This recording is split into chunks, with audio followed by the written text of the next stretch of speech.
Superman and Chuck Norris have an arm wrestling match. The bet? Loser has to wear their underwear on the outside of their pants. What's up, cinephiles? It's Cinephile Philip Wayne, and here is your spoiler-free review of James Gunn's new Superman, a reboot that's been getting rave reviews for its fresh tone, emotional depth, and modern relevance. But it's also being panned by some critics and fans alike. Look, this is not Zack Snyder's Superman. The tone is completely different than what we've seen before. Does this Superman stand the challenge of living up to fans' hopes? Let's get my opinions on the film now. This is a fresh start. There's no origin rehash. The film begins with Superman, David Corenswet, already established in Metropolis, working at the Daily Planet and dating Lois Lane, Rachel Brosnahan, and celebrated as the city's protector. Director James Gunn intentionally skips the Krypton to Earth origin sequence viewers already know, jumping straight into Clark Kent's day-to-day heroism in a world that both admires and scrutinizes him. This is good because we all know the origin. Superman the movie, Man of Steel, and countless other mediums have beaten this story to death.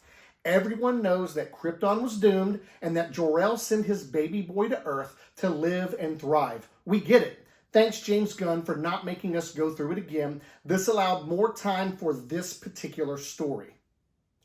Clark's identity and personal stakes. We meet a Superman navigating life in his mid-20s, balancing his dual identity as an alien-born hero and Smallville-raised human, wrestling with vulnerabilities and emotional complexities. His relationship with Lois is grounded and sincere, showcasing genuine chemistry rather than superhero cliches.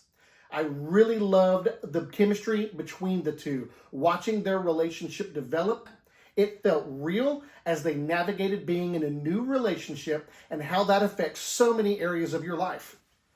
The threat of Lex Luthor, Nicholas Hoult, is reimagined as a tech billionaire, reminiscent of a Bezos-style industrialist who uses disinformation and political manipulation to challenge Superman's influence. Gunn jibes at a modern misinformation culture with Luthor engineering public distrust through social media, fake news, and geopolitical meddling. This is where some of the political climate comes into the movie. I think this resonates because of the political climate we experience today. Watching Luthor use modern political tactics to smear and attempt to sway public opinion on Superman was interesting to watch it unfold.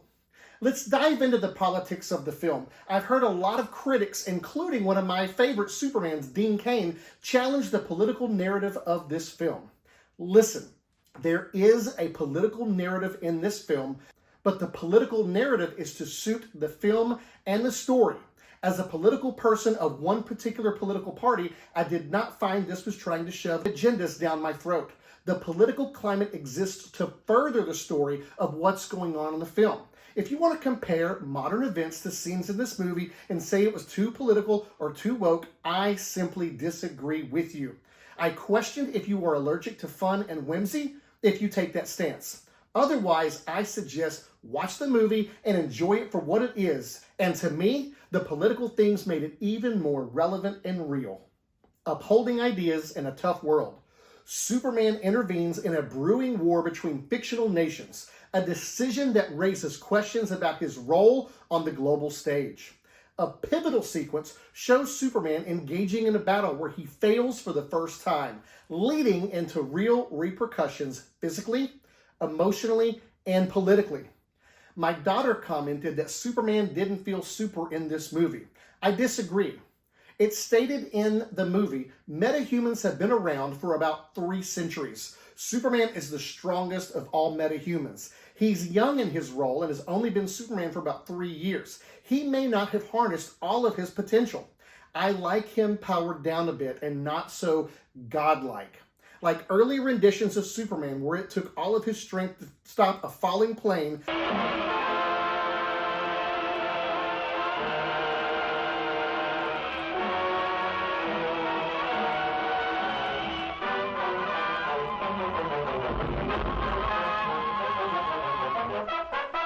Let Superman grow into the icon we know and love. There's plenty of time in this new world universe for him to absorb more of the Earth's yellow sun and become immensely powerful, if that's what you want. Again, the political tones of the movie weren't done in a way to make you, the viewer, feel a certain way about a political affiliation or anything we feel and think in the real world. The political themes in this movie are around Superman existing in a political world and choosing to do what's right, but not what's politically convenient. We are all political people with opinions. I just don't think it was there, and my opinion is for you to go watch the movie, enjoy the movie for what it is, a comic book movie. A colorful supporting squad. The film introduces the Justice Gang: Green Lantern Nathan Fillion, Mr. Terrific Idai Gathegi, and Hawkgirl Isabella Merced. They bring humor, camaraderie, and a sense of community through their presence, occasionally edges into crowded territory. Krypto, Superman's superdog companion, appears as comic relief and loyal sidekicks, his antics balancing the heavier drama. I'm not a Krypto fan. I never have been, but this dog looks and acts like my dog. So there was a familiar feel to these scenes. He also adds some comic relief at just the right times in the story. I liked Krypto, and I know what my dog will be for Halloween this year. Themes and tone. Gunn's version leans into a brighter, more playful aesthetic with a dash of tongue-in-cheek humor, searching to capture that classic comic book spirit. I thought the tone was perfectly balanced. It was silly, serious, humorous, and sad at times. I felt these themes were very well done and enjoyable. Beneath the lightness lie deeper current era themes, immigration parallels, media influence, national security, and what it means to be a symbol of hope, climax, and emotional core. Listen, light on detail, there's no major spoilers, but the final act ramps up with large-scale action in Metropolis, where Superman faces both physical foes and moral dilemmas. A standout emotional moment involves a battle where Superman falters, leaving both him and the audience questioning his limits and responsibility. I touched on this earlier and thought it was well done and balanced. The film strikes a balance between spectacle and sentiment, delivering emotional resonance without sacrificing thrills. Post-credits and future hooks. Gunn includes 2 post-credit scenes, 1 mid-credits, and 1 final, hinting at upcoming characters such as Supergirl and expanding the new DC verse. The overall take: critics praise Cornsweet's warm and vulnerable Superman, Brosnahan's strong portrayal of Lois, and Holt's modern take on Luthor. The lighter tone and goofy charm earned high marks, though some reviewers note the narrative can feel crowded when characters and subplots. With an 86% critic score on Rotten Tomatoes right now, consensus praises its heart, humor, and hopeful vibe as a solid reset for DC films. My final thoughts: James Gunn's Superman is an engaging 129-minute blend of action, optimism, and emotional stakes. It reintroduces Superman in all his idealism and vulnerability, complete with canine sidekicks and quirky team-ups, while grounding him in today's world of tech, politics, and social scrutiny. If you're looking for a spoiler-free recommendation, it's a spirited, heartfelt superhero reboot that celebrates kindness and courage in a modern world. The tone is upbeat with depth, and yes, stick around through both sets of credits. Now, the question that is plaguing young teenage minds all over the world: who are you going to pick, Eve Tessmacher or Cat Grant? Me?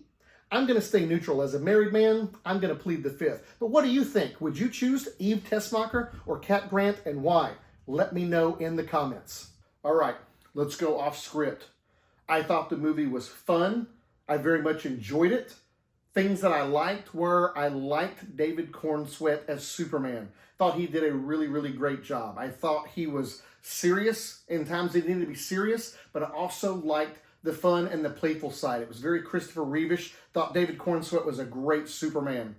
I really liked Lois. I thought Rachel Brosnahan is probably one of the top 3 Lois Lanes ever. Just going to throw that out there right now. Loved her as Lois. Thought she did a fantastic job as Lois. I loved Perry. I love the old callback to "Don't call me Chief." I absolutely loved Perry. Jimmy Olsen is my spirit animal. He is incredible. He's a ladies' man. It was so fun to watch Jimmy. It was great. All right, so let's talk about some things I didn't like, okay? Still not sold on the suit. I love the bright colors. I love the bright blue. I love the bright red. I love the trunks. Thank you for bringing back the trunks. But I'm still not sold on the suit. There were scenes where it looked great, and there were scenes where it didn't. It still has a baggy look to it. So still not sold on the suit. I didn't like Ma and Pa Kent. They were way too Southern, and they were incredibly dumbed down, which is what I was afraid of. Pa Kent talked like he had head trauma. I didn't like that, and I just didn't like how just really backwoods redneck hillbilly that they were. That's not Ma and Pa Kent to me. So I didn't like Ma and Pa Kent. I just don't believe that Ma and Pa Kent were adequately represented. I also don't think we would have gotten the character of Superman that is portrayed in this movie and other mediums. Let's face it, Clark is intelligent, successful, he's an investigative reporter. He still would have been Superman, but I think we would have gotten more of a Superman that looks like this than the actual character of Superman that we have now. This is one of the minor flaws I had with the movie. I didn't like the engineer. She absolutely got on my nerves. I was ready for her to be gone in the first 5 minutes of the movie. Just annoying presence on screen. Didn't like it. And I didn't like that Hawk Girl screeches when she's flying. So I'm not a huge Hawk Girl fan. The last time I watched anything about Hawk Girl would have been in the 1980s with the Super Friends cartoon on Saturday mornings. I don't remember Hawk Girl screeching when she flies, but this Hawk Girl screeches when she flies. I don't like the screeching. It was kind of weird to me. But other than that, man, you know, a really fun movie. It was a really fun ride. It was very enjoyable. I'm actually looking forward to going back to the theater and seeing it again. So tell me your thoughts. What did you like about Superman? What did you not like? Would you give it a thumbs up, a thumbs down? Would you go see it again? Tell me in the comments. Don't forget, I need you to like, share, follow, subscribe, and until next time, look up and make it a great day.